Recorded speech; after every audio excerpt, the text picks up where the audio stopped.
N കൈകളെ സമർപ്പിക്കുന്നേ, സേവയ്ക്കായി N ജീവനെയും കാൽകൾ ഓടട്ടെ നിൻ പാതെ ചേരട്ടെ N ചിന്ത തിരുരാജ്യവ്യാപ്തിക്കായി.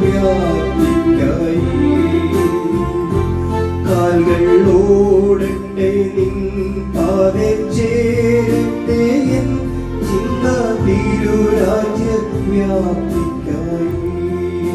ദൈവനാമത്തിന് മഹത്വമുണ്ടാകട്ടെ. ഇന്നത്തെ പ്രഭാത ധ്യാനത്തിനായി 2 സങ്കീർത്തനം 9 വാക്യം. ഇരുമ്പ് കോൽ കൊണ്ട് നീ അവനെ തകർക്കും, കുശവന്റെ പാത്രം പോലെ അവരെ ഉടയ്ക്കും. ദൈവത്തിൻ്റെ പരമാധികാരം യാഥാർത്ഥ്യമാക്കുവാൻ ദൈവബന്ധത്തിലുള്ള പ്രവർത്തനത്തിന് സാധ്യമായി തീരും. ദൈവത്തിൻ്റെ പരമാധികാരം വ്യക്തമാക്കുവാൻ സങ്കീർത്തനക്കാരൻ 2 വാക്കുകൾ ഉപയോഗിക്കുന്നു: ഇരുമ്പ് കോലും കുശവന്റെ പാത്രവും. ഇരുമ്പ് കോൽ ഇടയൻ്റെ കയ്യിലെ വടി പോലെ സംരക്ഷിക്കാനുള്ളതും അതേസമയം ശത്രുവിനെ തകർക്കുവാനുള്ളതുമാണ്. ദൈവത്തോട് മത്സരിക്കുന്ന ലോക ജനത്തിൻ്റെ തകർച്ചയെക്കുറിച്ചാണ് ഈ ഭാഗത്തൂടെ സങ്കീർത്തനക്കാരൻ രേഖപ്പെടുത്തിയിരിക്കുന്നത്. ഉപയോഗശൂന്യമായ പാത്രവും കുശവന് നന്നാക്കുവാൻ കഴിയാത്ത പാത്രങ്ങളും അവൻ ഉടച്ച് കളയും. കുശവൻ സാധാരണ ഉടയ്ക്കുന്ന പാത്രങ്ങൾ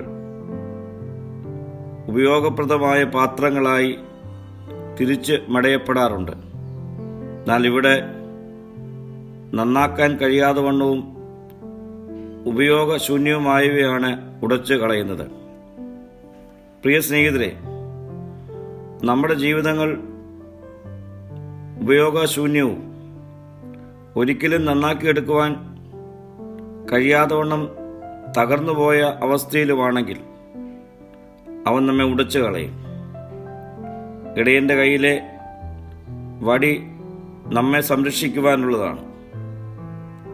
എന്നാൽ അവൻ്റെ രാജ്യത്വത്തെ ചോദ്യം ചെയ്യുന്നവരായി നാം മാറിയാൽ സംരക്ഷണ വടി ശിക്ഷയുടെ ആയുധമായി മാറ്റപ്പെടും.